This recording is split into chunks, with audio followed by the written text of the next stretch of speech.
I didn't notice anything wrong with the town at first. That's the part people always expect me to lie about. They want me to say the air felt heavy, that the silence screamed, that I knew the moment I arrived something was watching me. None of that happened. The town looked ordinary, too ordinary. The road leading in was straight and clean, recently paved, like someone wanted arrivals to feel comfortable. The welcome sign wasn't old or broken. It had fresh paint, flowers planted neatly beneath it. "Welcome to Briar Hollow," it said. Underneath, in smaller letters, "Please drive carefully." I drove straight through without stopping. Houses lined the streets in clean rows, porches swept, windows intact, a few people walking dogs, someone watering plants, someone waving. They smiled, all of them smiled, not wide, not forced, just enough. I waved back without thinking. That was the first mistake. I came to Briar Hollow because of a death. Officially, it was my uncle's. Heart failure, natural causes, quiet. Unofficially, nobody could tell me how long he'd been dead before they found him. The report said, estimated. The town clerk said, not long. The neighbors said, recent enough. None of them agreed on dates. My uncle had lived here alone for almost 10 years. After my aunt died, he disappeared into small towns the way some people disappear into bottles. Briar Hollow was just the last place he landed. I hadn't spoken to him in over a year. Still, when I arrived at his house, the lights were on. That stopped me at the curb. I sat in my car for a full minute, engine idling, staring at the front window. The curtains were open. A lamp glowed warmly inside. The place looked occupied. But the house had been secured, according to the county. I told myself the utility company hadn't shut anything off yet. I walked up to the door and knocked. No answer. I knocked again. From inside, I heard footsteps. Slow, careful. The door opened. It was my uncle. At least, it looked like him. Same height, same posture, same thinning hair, combed the way he always did, as if muscle memory still mattered. "Hey," he said. My brain locked up. I couldn't speak. I couldn't move. My heart started pounding so hard I felt it in my teeth. "You made it," he continued, smiling slightly. "Long drive?" I remember thinking, this is what shock feels like. Not screaming, not fainting, just an overwhelming need to agree with whatever was happening. You're, I started. He tilted his head, just a little. "Inside," he said. "Let's not do this on the porch." Something about that sentence felt rehearsed. I stepped inside. The house smelled the same. Old wood, dust, coffee that had been sitting too long. Every object was where it should be, too precisely. My uncle walked ahead of me, his steps familiar, but there was something wrong with the rhythm, like he was remembering how to walk instead of doing it naturally. He sat in his chair, not his favorite one, the one guests used. "You look tired," he said. His voice was right, his face was right, his eyes weren't. They tracked me a fraction of a second too late. When he blinked, it was deliberate, like blinking was optional. "I thought you were dead," I said finally. He nodded. "People say things," he replied. That answer should have scared me. Instead, I felt embarrassed, like I'd accused him of something rude. I stayed for almost an hour. We talked about nothing: the weather, the road, people in town. Every answer he gave was acceptable, not wrong enough to challenge, not right enough to relax. When I stood to leave, he didn't try to stop me. "Don't stay out too late," he said. "They don't like it when you wander." "Who?" I asked. He smiled. "The ones who look." That night, I checked into the motel on the edge of town. The clerk greeted me by name. I hadn't told her. She smiled the same way everyone else did, just enough. When I lay down, I realized something I couldn't shake. My uncle hadn't asked how I was doing. He hadn't asked about my life. He hadn't asked anything that required knowing me. He only responded, like something wearing his face didn't want to risk saying the wrong thing. And somewhere, deep in my chest, a thought formed that wouldn't let me sleep. If that wasn't my uncle, where was the real one? I woke up before my alarm. Not because of a sound, because of the feeling that I wasn't alone. The motel room was quiet, too quiet. No traffic, no distant highway hum. Even the old wall-mounted AC unit was off, though I was sure I'd left it running. I lay still and listened. Nothing. Then I realized what had woken me. Breathing. Not mine. Slow, shallow, close. I sat up so fast the bed creaked beneath me. The room was empty. The door was still locked. The curtains hadn't moved. The thin strip of light beneath the door told me it was morning. I checked my phone. No missed calls, no notifications, no signal. When I opened the door, the hallway was empty, but the smell hit me immediately. Coffee. Fresh. Too fresh for a place that looked like it hadn't updated anything since the early 90s. Downstairs, the front desk clerk stood behind the counter, pouring coffee into identical white mugs lined up neatly like they were waiting for inspection. She looked up before I spoke. "Morning," she said. "You didn't sleep well." It wasn't a question. "I heard someone breathing in my room," I said.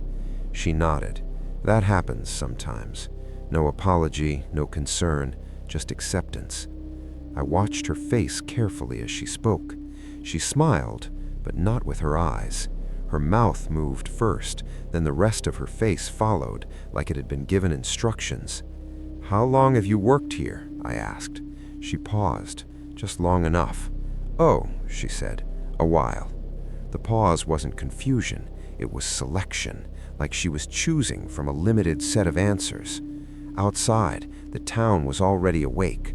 People walked the sidewalks in calm, unhurried patterns. A man swept the same patch of concrete repeatedly. A woman adjusted flowers that were already perfectly arranged. Everything looked maintained, preserved. I decided to test something. At the diner on Main Street, I sat at the counter and ordered eggs and coffee. The waitress wrote nothing down. "What brings you here?" she asked. "My uncle," I said. He passed. Her hand stopped mid-pour. For half a second, her face went blank. Not sad, not surprised, empty. Then the smile returned. "I'm sorry," she said, voice smooth and practiced. I watched her eyes. They weren't focused on me. They were focused through me. "Did you know him?" I asked. She shook her head. "Everyone knows everyone." That didn't answer the question. I pushed further. "What was he like?" She hesitated again, not longer this time, shorter, like she was learning. "He kept to himself," she said, "like most people who stay." "Stay from what?" I asked. She refilled my coffee, though the cup was already full. "From being noticed." That was when I saw it. At the corner booth, a man sat alone, staring at me. He wasn't pretending not to stare. He wasn't hiding it. He was studying me. When our eyes met, he didn't look away. He smiled. Not enough. I paid and left without finishing my food. As I walked back toward my uncle's house, I noticed something else. No one was on the road leading out of town. Cars were parked, gas station open, road clear, but no one was leaving. At my uncle's house, the front door was already open. He sat in the living room again, in the guest chair, waiting. "You went out early," he said. "I don't sleep," I replied. He smiled. "Sleep is for when you're finished." I sat across from him, forcing myself to look closer.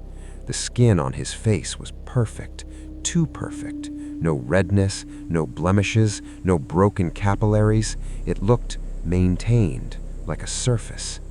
"Do you remember my childhood nickname?" I asked suddenly. He blinked, once, twice, then, "You changed a lot." I stood. "You're not him," I said. He didn't deny it. Instead, his posture shifted, straighter, more attentive. "That's a dangerous thing to say here," he replied. "Why?" I demanded. "What are you?" He looked toward the window. Outside, 3 people stood on the sidewalk pretending to talk. All of them were watching the house. "We wear what we're given, and this town gives generously." A chill ran through me. "You let it happen?" I whispered. He finally looked uncomfortable. "Let?" he said. "We invited it." That was when I understood. This wasn't a town being hunted. This was a town that had made an agreement, and now that I was here, they were watching to see what face I would wear. I didn't leave my uncle's house right away. Not because I felt safe there, because the idea of stepping back into the town felt worse. He sat across from me in silence, hands folded neatly in his lap. I noticed then how still he was, not relaxed, not tense, paused, like a picture that hadn't decided to move yet. "You invited it," I said again, quieter this time. "Whatever this is." He nodded once. "That's what people say," he replied. "Is it not true?" He thought about that, not pretending to think, actually pausing. "We didn't invite it," he said slowly. "We stopped refusing." That sentence landed wrong in my head, like it didn't have a proper shape. "What does that mean?" I asked. He looked past me, toward the hallway that led to the bedrooms. The door to my uncle's room was closed. "It was already here," he said, "before the faces, before the smiles, before people started staying longer than they meant to." My stomach tightened. "How long?" I asked. "Longer than anyone alive remembers." I stood and walked toward the window. The people outside were gone now. The street looked normal again, empty, peaceful, too peaceful. "So what changed?" I asked. He didn't answer immediately. "When the town got tired of being watched," he said finally. I turned back to him. "Watched by who?"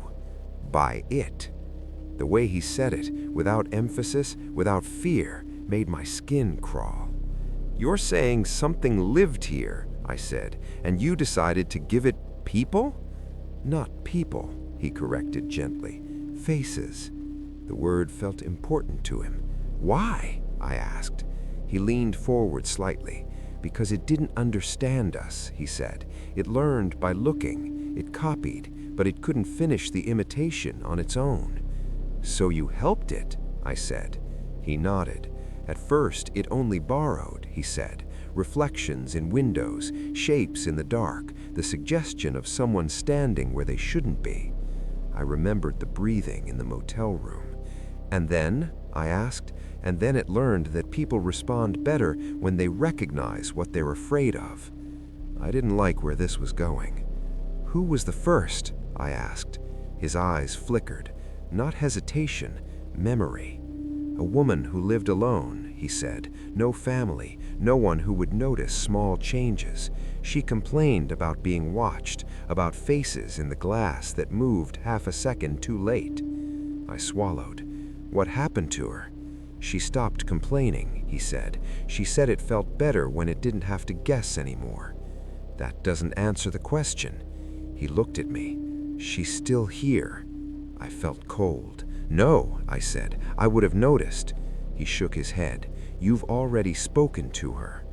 I tried to picture every face I'd seen since arriving. The clerk, the waitress, people on the street. None of them felt like they belonged to a single person anymore. "You let it practice," I said. "We supervised," he replied quickly. "That was the rule." "What rule?" "It could wear faces," he said, "but only ones that were offered."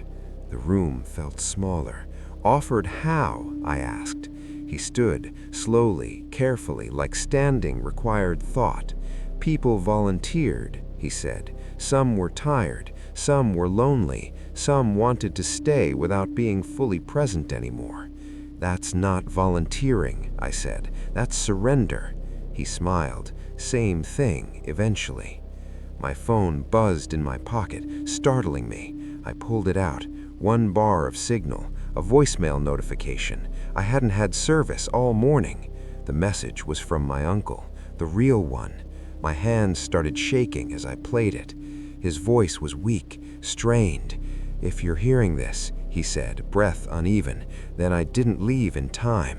There was a pause, a sound like fabric scraping against a wall. "They don't take you all at once," he whispered. "They practice, they watch, they get better." Something moved behind the bedroom door, slow, deliberate. "They need permission," he continued, "and this town gives it to them, over and over, because it's easier to fighting." The message ended. I looked up.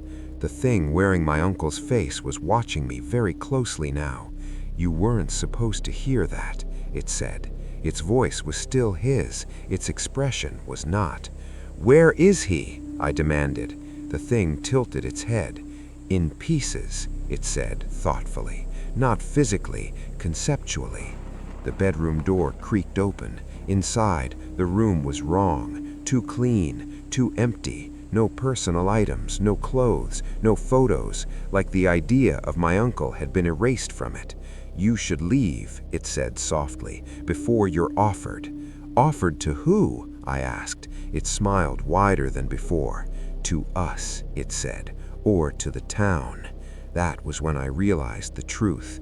This place didn't let something wear human faces out of fear. It did it out of convenience. And now that I knew, they would need to decide what to do with mine. I didn't sleep that night.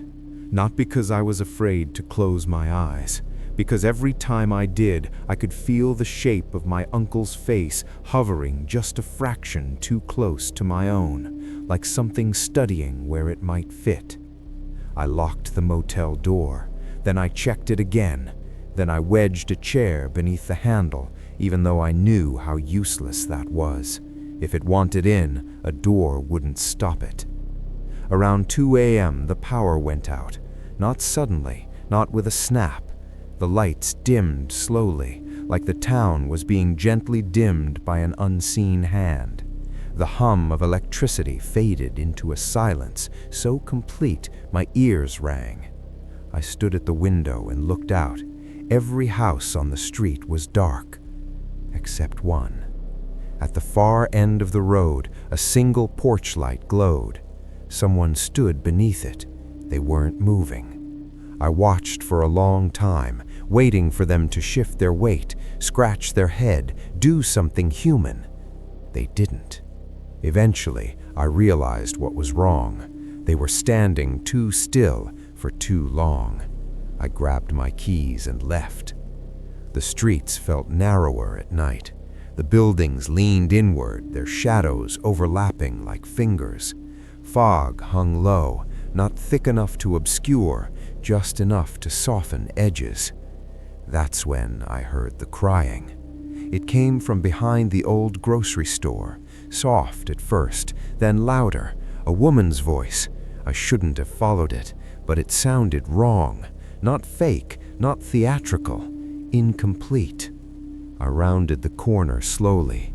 She stood near the loading dock, hunched over, hands covering her face. Her shoulders shook as if she were sobbing hard enough to hurt. "Hey," I said, keeping my distance. "Are you okay?" She looked up, and for a moment, just a moment, her face didn't finish loading. Her eyes were in the wrong place. Her mouth lagged behind her expression. Her skin looked stretched. Then it corrected itself. She was young, early 20s, red eyes, tear-streaked cheeks, perfectly believable. "I'm sorry," she said quickly. "I didn't mean to scare you." Her voice was right. Her timing wasn't. "You shouldn't be out here," she continued. "It's not safe." That line again. "Why are you crying?" I asked. She opened her mouth to answer. Nothing came out. She blinked, tried again. She stopped. Her face tightened in concentration. Behind her eyes, something was moving, like fingers testing a mask from the inside. "I'm tired," she said finally. I stepped back. "You're not from here," she added suddenly. That wasn't a question. "How do you know?" I asked. She smiled, too late, because for half a second the smile went the wrong way, not wider, sideways. I felt my stomach drop. "You're not finished," I said. Her face froze. The crying stopped instantly. Her expression went neutral, then blank, like she was waiting for instructions. "What am I?" she asked, not angrily, not defensively, curiously. The air around us felt thick, charged. The fog seemed to press closer, muffling sound. "You're practicing," I said, "and you messed up." Her head tilted sharply. "Practice is permitted," she said. "Mistakes are corrected." "By who?" I asked. Her mouth opened, closed, opened again. Behind her, something shifted in the darkness. Not a shape, a presence, the pressure of attention. She suddenly stepped back, her movements jerky now, no longer smooth. "I didn't mean to be alone," she said, voice flattening. "I was told not to be alone." "That was a rule," I said. "Yes," she replied quickly. "Faces work better when witnessed." Her eyes flicked toward the street. I followed her gaze. Lights were coming on in nearby houses, one by one. Porch lights, windows, doors opening, people stepping outside, all of them watching us. She looked at me again, fear flickering across her face, real fear this time. "It doesn't like it when we're unfinished," she whispered. Something moved behind her eyes again. Then her posture straightened, her breathing slowed, her face reset. "I'm fine now," she said, smiling gently. "I was just confused." She turned and walked toward the street, blending seamlessly with the others. No one reacted, no one asked questions. They went back inside, as if nothing had happened. I stood there alone in the fog, heart hammering, hands shaking. That's when I understood something critical. This wasn't one thing wearing many faces. It was many attempts, some older, some newer, some still learning. And the town knew exactly how dangerous mistakes could be, because mistakes meant seeing what was underneath. I went back to the motel and packed my bag. At the edge of town, the road sign glowed faintly in my headlights. "Welcome to Briar Hollow." As I slowed to turn, a hand appeared on my passenger window. I screamed. The man standing there wore a familiar face, the diner waitress, but her eyes were wrong, completely wrong. "No one leaves like this. You haven't been decided yet," she said calmly. Behind her, others emerged from the fog, watching, waiting, evaluating. I realized then what Part 4 had revealed. They weren't just copying faces anymore. They were deciding which ones were worth keeping. They didn't stop me from leaving right away. That was the part that confused me later. I sat in my car at the edge of town, engine running, hands locked around the steering wheel, watching them stand in the fog like cutouts pressed against the night. No one shouted, no one chased me. They just waited. The waitress stepped back first, then the others followed, retreating in neat, orderly motions like they'd completed an inspection. "You should rest," she said. "You're tired. Decisions go badly when you're tired." I didn't answer. She smiled, satisfied, and walked away. The road out of Briar Hollow stayed empty. I drove back to the motel. Inside my room, the air felt heavier than before, like something had already settled into the space. I packed quickly, then stopped. Something was wrong with my bag. It was lighter. I dumped the contents onto the bed. My clothes were there, my charger, my wallet, but my phone was gone. I knew I'd had it. I remembered holding it at the edge of town, remembered gripping it like it was a lifeline. I searched the room, the bathroom, under the bed. Nothing. A knock came at the door, 3 soft taps. I froze. "Housekeeping," a voice called.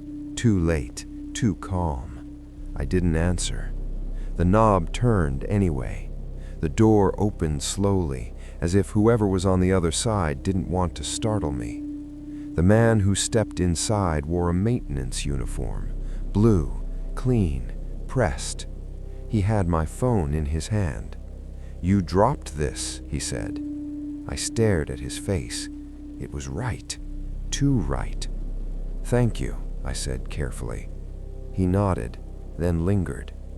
"You know," he said, glancing around the room, "people who resist tend to have a harder time settling." "Settling into what?" I asked. He considered the question. "Into usefulness," he said finally. I felt sick. "Where do unfinished people go?" I asked. His expression flickered. "Somewhere quiet," he said. "Somewhere they won't be seen." He stepped closer. "You saw one tonight," he continued. "One who wasn't ready." "The girl," I said. He nodded. "She won't be wearing that face again." "What happens to her?" I asked. His eyes softened just a fraction. "She'll be reassigned," he said, "or released."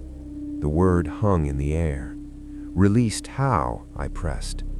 He smiled, but this time there was something strained about it. "She'll stop being a problem." He turned and left before I could ask anything else. I didn't sleep. At dawn, I went to find the girl. The grocery store loading dock was empty. No signs of a struggle, no blood, no damage. Just a faint scuff on the concrete where someone had stood very still. I asked around. No one knew who I was talking about. A crying woman behind the store at night? No one remembered. At the diner, the waitress served coffee like nothing had happened. I watched her hands shake as she poured. "Do you remember the girl from last night?" I asked quietly. She looked at me. Her smile didn't come right away this time. "Which girl?" she asked. "You know which one." Her eyes darted briefly toward the kitchen. "She didn't stay," she said. "Some people don't." That was when I realized the truth. The town didn't erase people violently. It erased them socially.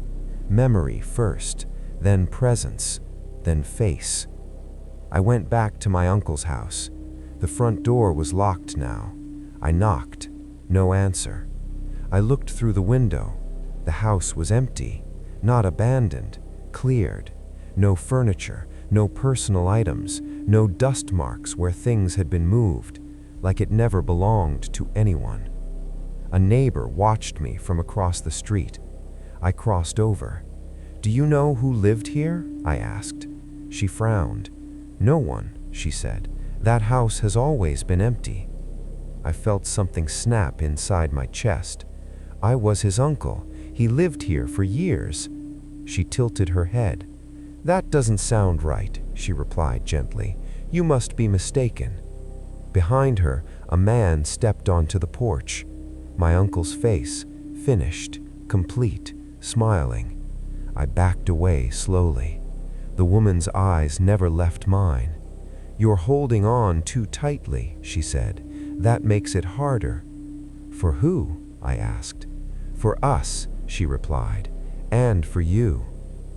I ran, not away from the house, away from memory, because I understood something then. If I stayed long enough, they wouldn't need to take my face.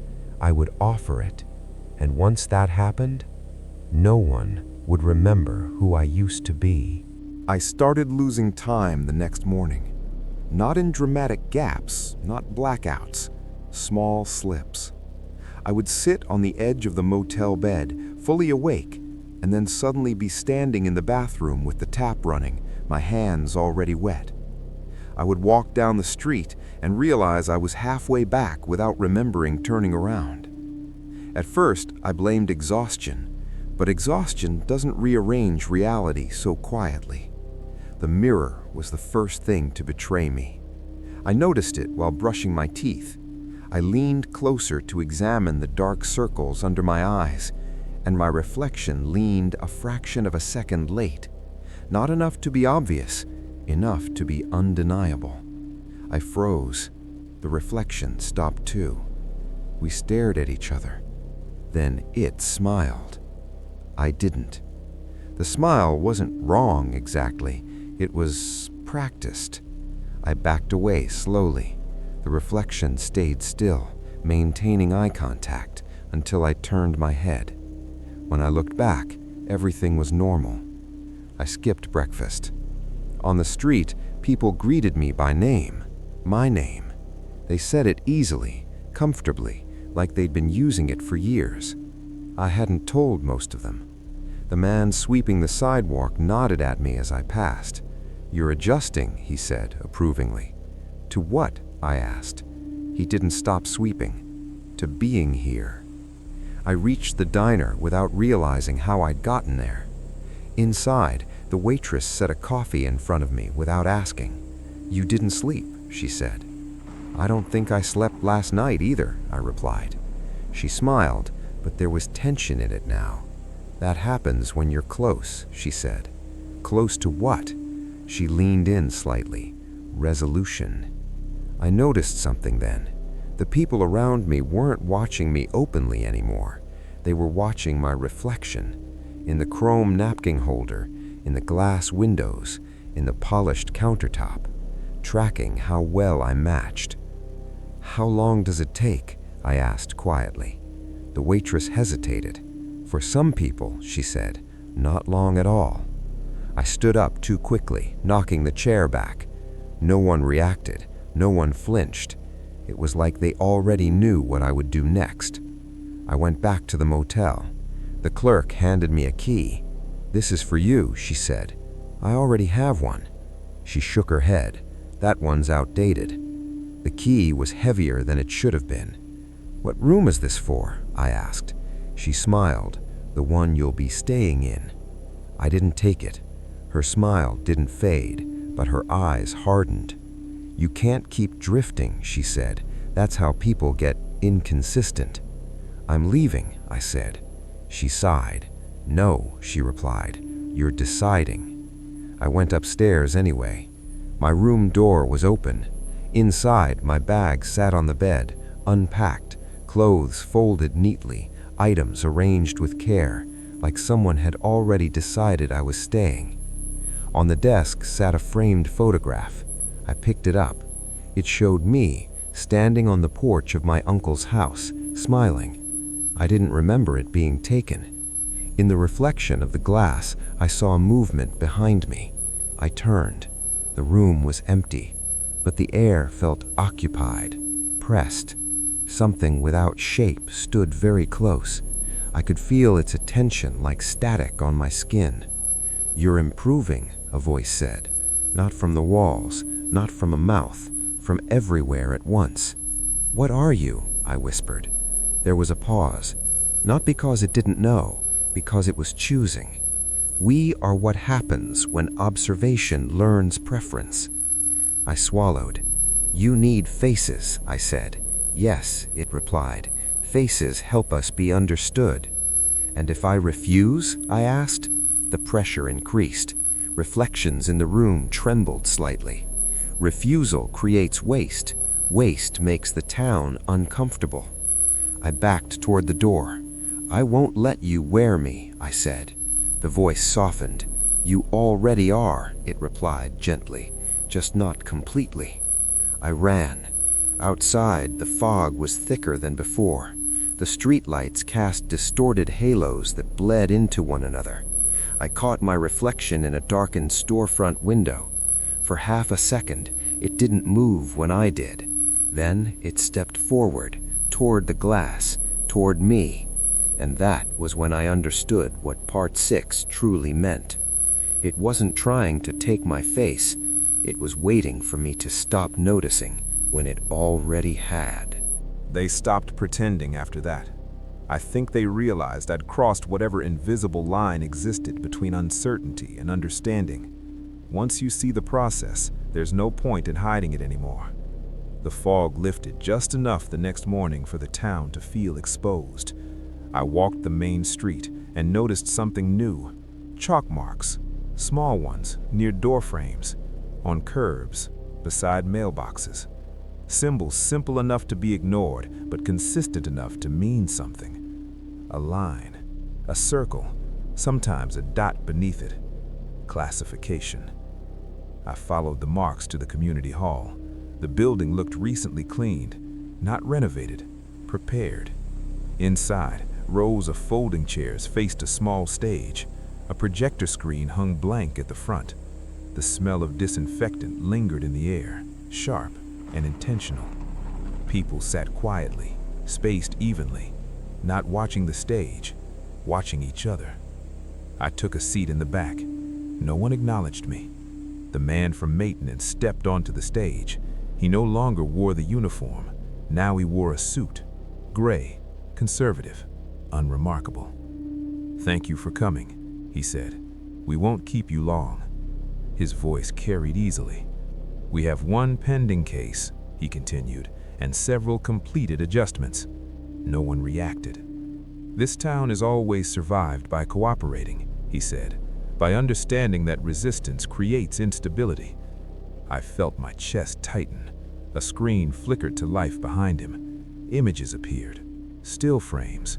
People standing in rooms, on porches, in mirrors. Some faces were sharp and clear, others blurred, smudged, wrong. "The unfinished," the man said calmly. "They experience distress. They disrupt pattern recognition." The image changed. A woman I recognized, the crying girl. Her face froze mid-expression, stretched unnaturally, eyes unfocused. "They don't suffer," he added, "not in ways that matter." My hands clenched into fists. "What do you do with them?" I demanded. Every head turned towards me, slowly. The man smiled. "We recycle," he said. "Nothing is wasted." The next image showed a room with no windows, empty, except for shadows. Shadows that didn't match anything visible. "This is where faces are removed," he continued, "before they become distracting." My vision blurred. "You let this happen. You help it." The man nodded. "We curate," he corrected. "It watches. We decide." Something shifted in the room then, a subtle change in posture, in attention. The audience wasn't watching me anymore. They were watching my reflection. The screen changed again. This time, it showed me, standing in the motel room, looking at the photograph, smiling. I staggered back. "When was that taken?" I asked. The man checked his watch. "In about 10 minutes." The room went quiet. Completion requires consent, but consent doesn't need to be spoken. "What happens if I say no?" I asked. He considered. "Then you'll be classified as unfinished and processed accordingly." I ran. The doors didn't stop me. They never do. Outside, the town felt different now, purposeful. People walked with direction, toward intersections, toward designated spaces. I realized then this wasn't an emergency. It was scheduled. I ducked into a narrow alley behind the post office. That's where I saw it. Not a face, not a body, a shape made of attention.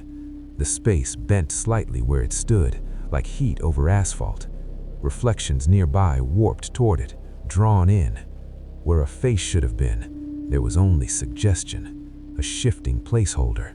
It turned towards me, not with eyes, with focus. "You are close," it said. The voice wasn't sound, it was pressure inside my skull. "I won't let you finish me," I thought. There was a pause, longer than before. "You misunderstand," it replied. I felt something press gently against my thoughts. "We do not finish you. You finish yourself." I staggered back, nausea rising. Images flooded my mind. Me staying, me smiling, me forgetting details that hurt. Comfort, acceptance. It felt tempting. I screamed. The pressure withdrew instantly. That's when I realized something else. It couldn't force me, not fully. It needed cooperation. That's why the town mattered. That's why the rules mattered. I ran again, toward the edge of town, toward the road, toward the only place not marked.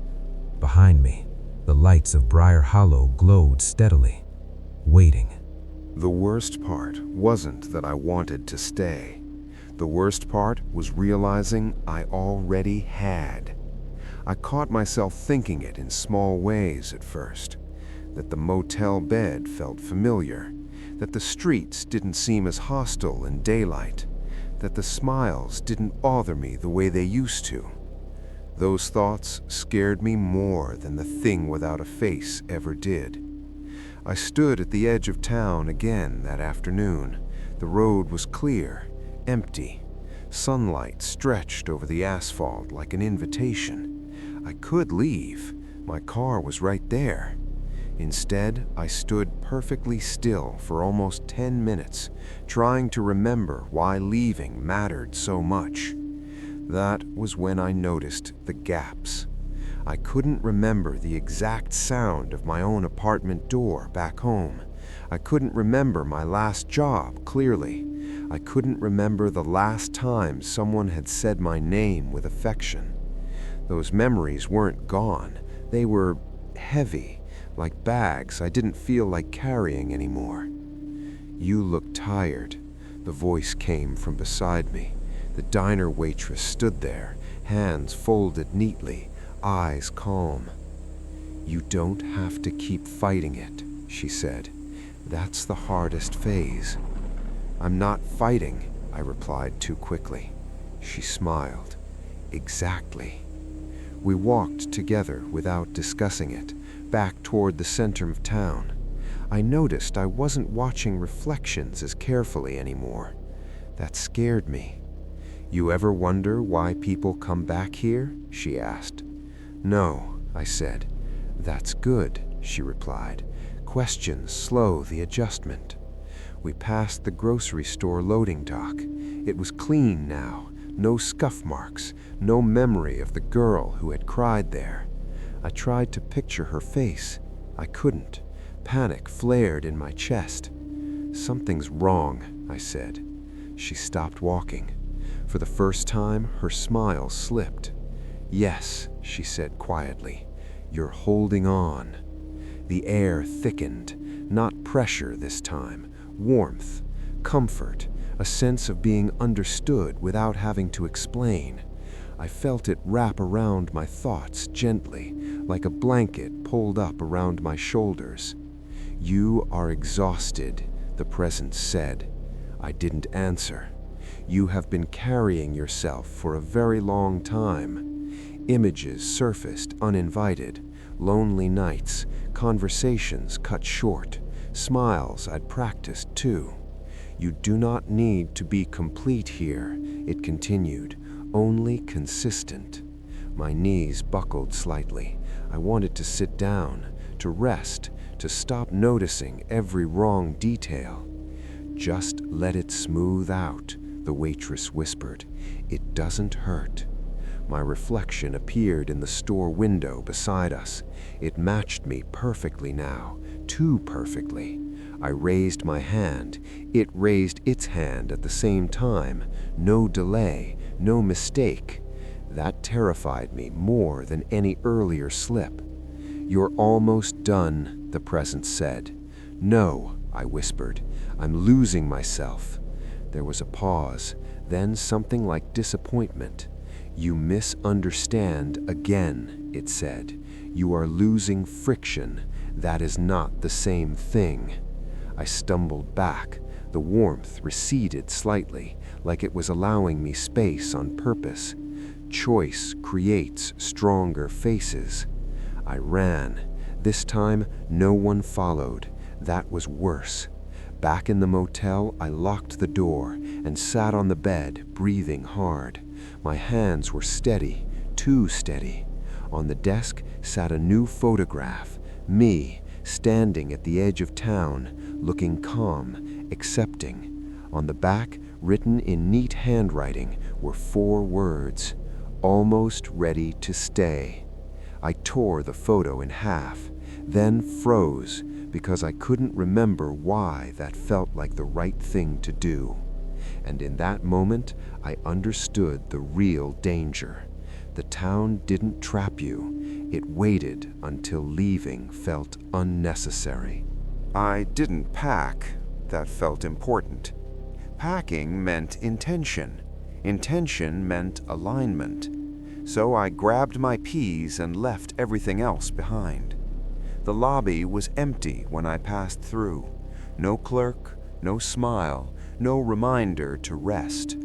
The front door opened without resistance, like the building had already decided not to argue.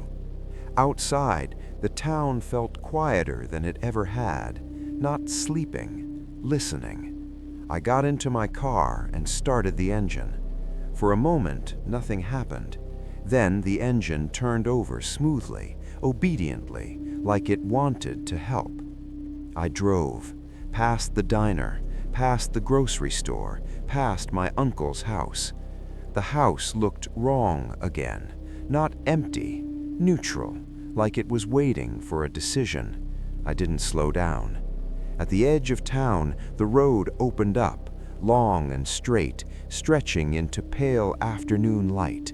No fog, no barriers, no figures standing in the way, just asphalt and distance. Relief hit me so hard, my hands started shaking. I laughed once, out loud. I hadn't realized how tightly I'd been holding myself together. I crossed the town line. Nothing happened. No pain, no pressure, no voice in my head. The mirror showed my face, still mine. I drove for 5 minutes before I noticed the radio. It was on, low volume. A voice spoke calmly through the static. "You don't need to rush," it said. I slammed the radio off. The road ahead shimmered slightly, like heat haze. I checked my phone. Signal, full bars. I called the first number in my contacts. It rang, once, twice, then a voice answered. "Hello?" My chest tightened. They said my name, correctly, in the right tone. For a split second, I almost cried. "Where are you?" they asked. I hesitated, glancing at the road. "I'm leaving." There was a pause. Not the selection pause, a human one. "Good," they said softly. "Don't look back." The call ended. I exhaled. That was when the car slowed, not abruptly, gently, like easing into a stop. My foot pressed the gas harder. Nothing changed. The speedometer needle drifted downward on its own. The road signs began to look familiar. A bend I recognized, a tree with a broken branch I remembered passing earlier. My stomach dropped. "No," I whispered. The welcome sign appeared ahead. Fresh paint, clean letters. "Welcome to Briar Hollow." I hadn't turned around. The road had. The car stopped by itself. The engine cut out. Silence. I sat there, breathing hard, staring straight ahead. "You let me go," I said. The voice returned, not from the radio, not from inside me, but everywhere. "Yes," it replied. "You needed to believe leaving was possible." My door unlocked with a soft click. People stepped out from the roadside, not blocking me, witnessing. The diner waitress stood closest. Her expression wasn't smug, It was apologetic. We don't stop people from leaving. We just don't let them arrive anywhere else. You lied, I said. She shook her head. No, she replied. We helped you finish the attempt. I got out of the car. The air felt neutral again, balanced, like the town had reabsorbed a loose thread. What happens now? I asked. She looked past me, toward the road. Now, she said, you decide what kind of staying this will be. Behind her, the others waited calmly, no urgency, no force, because they knew something I didn't want to admit yet. I had left, and the road had brought me back without asking who I was anymore. They didn't rush me. That was the last cruelty. The town stood around me in loose formation, far enough not to feel threatening, close enough that I couldn't forget them. No one blocked the road, no one touched me. They didn't need to. The diner waitress walked beside me as we headed back toward the center of town. I noticed she didn't look at my face anymore. She looked at my posture. "You don't have to do anything right now," she said. "Time works differently once the decision is made." "What decision?" I asked. She smiled faintly. "The one you stopped arguing with." We reached the community hall again. The doors were open. Inside, the chairs were gone. The space was empty, except for a single standing mirror placed at the center of the room. Tall, clean, unmarked. I knew what it was the moment I saw it. "This is where you finish," I said. "No," she replied gently. "This is where you stop correcting." I stood in front of the mirror. At first, it showed me exactly as I was. Tired eyes, stubble, a man holding himself together out of habit more than strength. Then the image softened, not changing, smoothing. Lines I hadn't noticed faded. Tension drained from my shoulders. My expression settled into something calm, approachable, acceptable. I reached up to touch my face. The reflection did the same, perfectly. Behind me, the presence gathered, not pressing this time, just observing. I felt it like a quiet audience waiting for a curtain to fall. "You may leave parts behind," it said. My throat tightened. "Which parts?" I asked. There was a pause. "The unnecessary ones." Images flickered in the glass.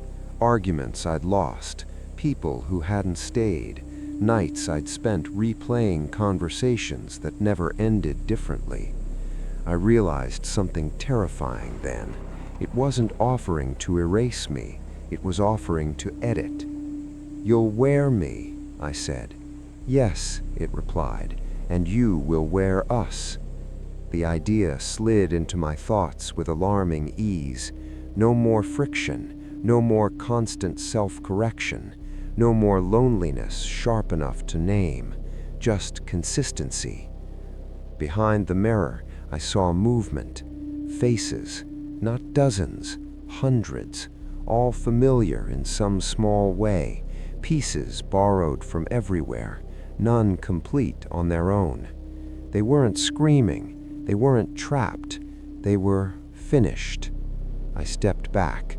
"I won't disappear," I said. The presence withdrew slightly. "You already did," it answered softly. "You just didn't notice when it happened." I walked out of the hall alone. The town lights glowed steadily. The road lay open again. This time I didn't try to drive. I walked, past the diner, past the motel, past the house that no longer remembered my uncle. At the edge of town, I stopped. The road stretched forward, ordinary and unmarked. I stepped onto it and kept walking. I don't know how far I went. Time didn't follow me properly after that. I know I reached another town, a gas station, a phone that worked, a person who listened. They said my name. I answered. But sometimes, when I catch my reflection in dark glass, it looks a little too calm, too settled, like something is wearing it comfortably. And when I hear someone mention Briar Hollow, I feel a strange pull, not fear, recognition. If you ever pass through a town where everyone smiles just enough and no one seems to leave, don't look too closely, and whatever you do, don't stay long enough to feel finished.